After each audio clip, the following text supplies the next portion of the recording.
Hello friends, मैं हूं doctor नवीन अग्रवाल। मैं एक इंटरवेंशन कार्डियोलॉजिस्ट और गुजरात के वलसाड़ और वापी एरिया में प्रैक्टिस करता हूं। आज आपके लिए एक इंपॉर्टेंट और यूजफुल टॉपिक। आज हम बात करेंगे हाइपरटेंशन पेशेंट्स के लिए कैसी डाइट होनी चाहिए, यानी ब्लड प्रेशर से पीड़ित पेशेंट्स के लिए कौन से तरह की डाइट रिकमेंडेड है। इसमें इंटरनेशनल गाइडलाइंस अगर आप देखोगे या जो स्टडीज़ आप देखोगे तो सबसे ज़्यादा लोग इस बारे में एक डैश डाइट को रिकमेंड करते हैं। डैश डाइट यानी मेडिटेरियन डाइट भी बोलते हैं। एक बहुत पुरानी स्टडी थी लगभग 15-20 साल पहले, जिसमें dietary approaches to stop hypertension, ये डैश का फुल फॉर्म था। ये स्टडी की गई थी, इसमें एक हेल्दी डाइट डेवलप किया गया था जो हाइपरटेंशन के पेशेंट्स के लिए अच्छा माना गया था। इस डाइट्स में पोटेशियम, कैल्शियम और मैग्नीशियम ज़्यादा था और सोडियम कम था। ज़्यादातर हम सभी जानते हैं कि जितना ज़्यादा सोडियम होगा उतना ज़्यादा ब्लड प्रेशर बढ़ेगा, जितना ज़्यादा पोटेशियम होगा उतना वो ब्लड प्रेशर को कम करेगा, एक्सेप्ट फॉर पेशेंट जिनका किडनी का ज़्यादा प्रॉब्लम है। उनके अलावा ये बाकी सभी पेशेंट्स के लिए हाई सोडियम डाइट नुकसानदायक है, हाई पोटेशियम डाइट फ़ायदेमंद है अगर आपका किडनी लेवल्स आपको या किडनी का जो कंडीशन है वो आपको परमिट करता है इसके लिए। तो इसके अलावा कैल्शियम और मैग्नीशियम भी डाइट में होना ज़्यादा ज़रूरी है। जो भी चीज़ सोडियम में ज़्यादा कंटेंट रखती है, सैचुरेटेड फैट ज़्यादा रखती है, शुगर ज़्यादा रखती है, वो सारी चीज़ें आपको ब्लड प्रेशर वाले पेशेंट्स में कम रखनी है। रेगुलर बेसिस पे एक्सरसाइज करना है। डैश डाइट पर कुछ एक्सपेरिमेंटल स्टडीज जो हुई थी, उन्होंने ये शो किया गया था कि 2 हफ्ते तक भी अगर आप इस डैश डाइट को मेंटेन करते हैं तो आपका ब्लड प्रेशर लोअर होना चालू हो जाता है, आपका एलडीएल कोलेस्ट्रॉल कम होना चालू हो जाता है। और ये दोनों ही सबसे बड़े इंपॉर्टेंट रिस्क फैक्टर माने जाते हैं हार्ट अटैक और स्ट्रोक के पेशेंट्स के लिए।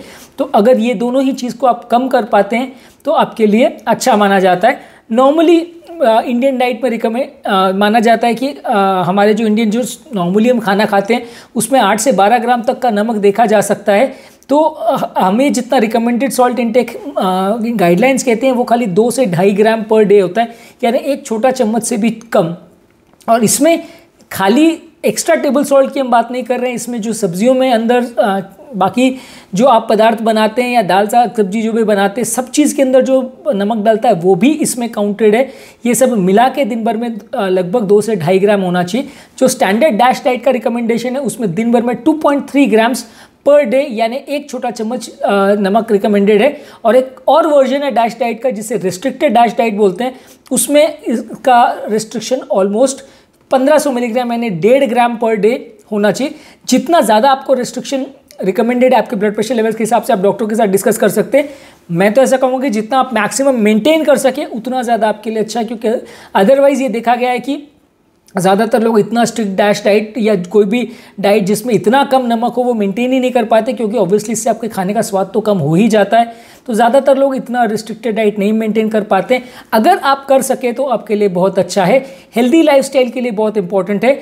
इस डैश डाइट में ऐसा डाइट रिकमेंडेड है जिसमें आप साग सब्जी ज़्यादा लें, ताज़ा फलों को ज़्यादा लें, ताज़ा ग्रेन्स को ज़्यादा लें, होल ग्रेन्स ज़्यादा लें, प्रोसेस्ड फूड्स कम से कम लें, लो फैट डेयरी प्रोडक्ट्स लें, फैट रहित खाना लें। और अगर नॉन वेजिटेरियन डाइट लेते तो फिश, पोल्ट्री वगैरह ले, लेकिन वो कम्प्लीटली या मिनिमल फैट कंटेंट वाला होना चाहिए। बीन्स ज़्यादा ले, लेग्यूम्स ज़्यादा ले और नट्स वगैरह को ज़्यादा ले। ज़्यादातर जो भी सैचुरेटेड फैट्स हैं उनको कम करें, फैटी मीट्स को कम करें और फुल फैट डेयरी प्रोडक्ट्स यानी मलाई के साथ जो दूध होता है उसको कम्प्लीटली अवॉइड करें। ये सारी चीज़ें डैश डाइट का रिकमेंडेशन में आती है। इस बेसिक पॉइंट को अगर हम ध्यान रखेंगे तो हमारे लिए अच्छा है। ये टॉपिक काफ़ी इंटरेस्टिंग और यूजफुल होगा, इसे रिक्वेस्ट करूँगा कि इसे एंड तक देखें। जो लोग हमारे चैनल पे नए हैं उन्हें रिक्वेस्ट करूँगा कि चैनल को सब्सक्राइब करें।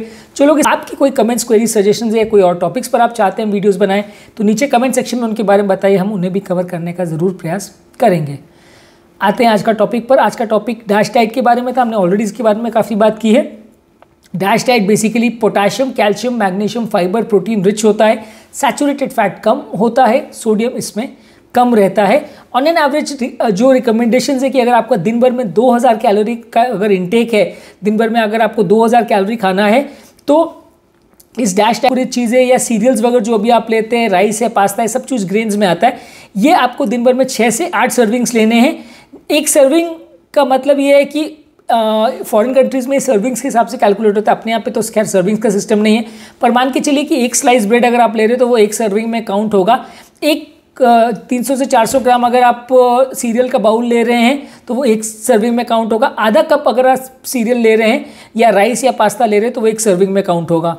इसके अलावा साग सब्जी जो आप ले रहे हैं यानी वेजिटेबल जो ले रहे हैं वो दिन में 4 से 5 सर्विंग्स आपको लेना है।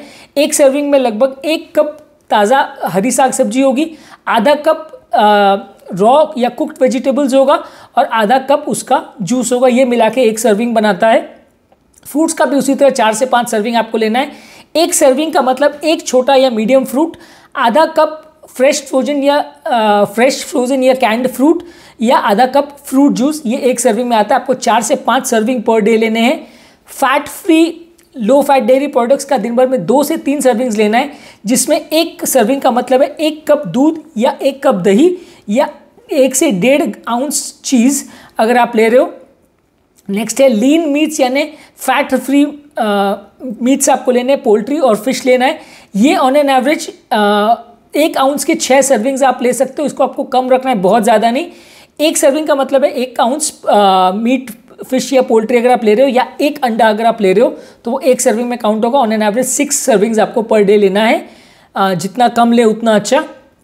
नेक्स्ट है नट्स सीड्स या लेग्यूम्स जो आप लेते हो, नट्स वगैरह में अगर आप लेते हो तो 4 से 5 सर्विंग्स पर डे रखना है। इसमें 1 सर्विंग का मतलब यह है कि 1/3 कप नट, 2 चम्मच पीनट बटर, 2 चम्मच बड़ा चम्मच जो है सीड्स या आधा कप लेग्यूम्स जिसमें ड्राइड बीन्स या चने या मटर इस तरह की चीज़ें आएंगी। इसके अलावा फैट्स एंड ऑयल्स जो आप दिन भर में 2 से 3 सर्विंग्स लेंगे। 1 सर्विंग का मतलब है कि 1 चम्मच छोटा चम्मच वेजिटेबल ऑयल का या बटर या मार्जरीन का, 1 चम्मच मेयोनीज का या 2 चम्मच सलाद ड्रेसिंग्स का, ये आप लोगे और इसको आप 2 से 3 सर्विंग्स पर डे पर रेस्ट्रिक्टेड रखोगे। यानी दिन भर में सिर्फ 2 से 3 छोटा चम्मच ही आपको ऑयल्स लेने हैं।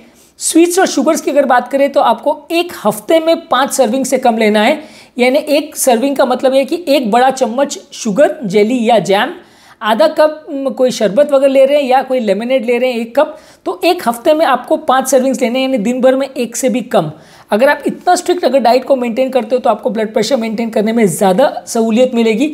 ये सारी चीज़ों को आप डैश डाइट में इंक्लूड करते हैं। ऑब्वियसली इसके साथ आपको अगर आप कोई भी तरह की एक्सरसाइज कर सके तो वो बहुत अच्छा है। योगा मेडिटेशन वगैरह करके मन को शांत रखे, नींद अच्छी रखे, वजन को कम करे, लो फैट वाली सारी चीज़ें लें तो कंपैरेटिवली आपको बाकी चीज़ों में भी मदद मिलेगी। एलडीएल कोलेस्ट्रॉल भी आपका इससे कंपैरेटिवली ज़्यादा कम होगा और आपका ब्लड प्रेशर भी कंपैरेटिवली ज़्यादा कम होगा। तो इसलिए अगर आप सोडियम को टारगेट करके ये डाइट को प्रिपेयर करते हैं तो कंपैरेटिवली आपका ब्लड प्रेशर लेवल्स को कंट्रोल करने में ज़्यादा मदद मिलेगी। सोडियम को अगर आप और कम करना चाहते हैं तो सोडियम फ्री स्पाइसेस आते हैं, सोडियम फ्री फ्लेवरिंग्स आते हैं, लो सोडियम सॉल्ट आता है, वो सब आप यूज़ कर सकते हैं। कोई भी अगर आप राइस या पास्ता या सीरियल्स वगैरह बना रहे हैं तो उसमें एक्स्ट्रा नमक मत डालिए। कोई भी फ्रेश फ्रोजन या कैन वेजिटेबल्स अगर आप ले रहे हैं तो उसमें कंपैरेटिवली आप जितना फ्रेश हो, जितना अनप्रिजर्व्ड हो, जितना कम सॉल्ट वाला प्रोडक्ट हो उतना ज़्यादा लीजिए। अगर आप पोल्ट्री ले रहे हैं तो या चिकन वगैरह भी ले रहे हैं तो उसमें जितना स्किनलेस हो या जितना फ्रेश हो उतना ज़्यादा लीजिए, जितना फैट फ्री मीट हो उतना लीजिए, और फिश लेते हैं तो ज़्यादा ले सकते हैं। और हर कंटेंट जो भी आप ले रहे हैं उसका लेबल को ज़रूर पढ़िए, उसमें कितना सोडियम है उसके कंपैरिजन में आप हमेशा जो नो सॉल्ट ऑप्शंस है या जिस सॉल्ट ऑप्शंस फूड प्रोडक्ट्स में अगर लिखा है कि इसमें नमक नहीं है वो पदार्थों को आप ज़्यादा ले तो आपके लिए ज़्यादा अच्छा रहेगा। ओवरऑल आपका सोडियम कंटेंट पूरे दिन भर का उससे ज़्यादा कम रहेगा। तो आज के टॉपिक में हमने डैश डाइट की बात की। बेसिकली डैश डाइट या मेडिटेरियन डाइट इंटरनेशनली रिकमेंडेड सबसे बेस्ट डाइट है हाइपरटेंसिव पेशेंट्स के लिए। इस तरह से आप चीज़ों को प्रिपेयर कर सकते हैं। मैं ऐसा नहीं कहता कि देखिए डैश डाइट तो वेस्टर्न कंट्रीज़ वालों के हिसाब से बनाई गई थी। इंडियन फूड सर्विंग्स के हिसाब से आप बोलोगे साहब इसमें मेरा डेली का स्नैक्स कहाँ है, इसमें मेरा समोसा कहाँ इंक्लूडेड है, इसमें मेरी कचौरी कहाँ इंक्लूडेड है। तो वैसी चीज़ों को ऑब्वियसली आपको कितना ऑयल कंटेंट है, कितना शुगर कंटेंट है, कितना सॉल्ट कंटेंट है, उसके हिसाब से मिक्स एंड मैच करना पड़ेगा कि आपकी दिन भर की रिक्वायरमेंट क्या है। ये एक बेसिकली डैश डाइट का कॉन्सेप्ट आपको स्ट्रिक्टली फॉलो कर पाना मुश्किल है अनलेस आप वेस्टर्न टाइप ही डाइट घर पे ले रहे हो। पर अदरवाइज आपको उसको उस तरह से अपनी डाइट को अगर आप डिज़ाइन करें तो ब्लड प्रेशर कंट्रोल करने में आपकी मदद मिलेगी। मॉरल ऑफ द स्टोरी है कि जितना कम आप नमक लोगे, जितना कम सैचुरेटेड फैट्स लोगे, जितना कम शुगर लोगे उतना आपकी हेल्थ के लिए अच्छा है, उतना आपका ब्लड प्रेशर भी कम होगा, एलडीएल भी कम होगा और ओवरऑल आपकी लाइफस्टाइल भी अच्छी होगी, वजन भी कम होगा। तो आज के टॉपिक में हमने डैश या मेडिटेरियन डाइट के बारे में बात की। इस टॉपिक में क्या रिकमेंडेड है और किस तरह का डाइट बेसिक प्रिपरेशन होता है इस बारे में बात की। यदि इस टॉपिक से रिलेटेड आपकी कोई कमेंट्स, क्वेरी, सजेशंस है या कोई और टॉपिक्स पर आप चाहते हैं वीडियोस बनाए तो नीचे कमेंट सेक्शन में उनके बारे में बताइए। यदि आपको लगता है कि आपकी कोई पेशेंट रिलेटेड क्वेरीज है जिसके बारे में आप हमसे डिस्कस करना चाहते हैं तो नीचे कमेंट बॉक्स में उनके बारे में भी आप हमसे डिस्कस कर सकते हैं। हम उन टॉपिक्स को भी और आंसर करने की कोशिश करेंगे और आपकी पेशेंट रिलेटेड क्वेरीज को भी सॉल्व करने का कोशिश करेंगे। अंत में मैं डॉक्टर नवीन अग्रवाल तहे दिल से आपका शुक्रिया अदा करूँगा कि आपने इस टॉपिक को एंड तक देखा। जो लोग हमारे चैनल पर नए हैं उन्हें रिक्वेस्ट करूँगा कि चैनल को सब्सक्राइब करें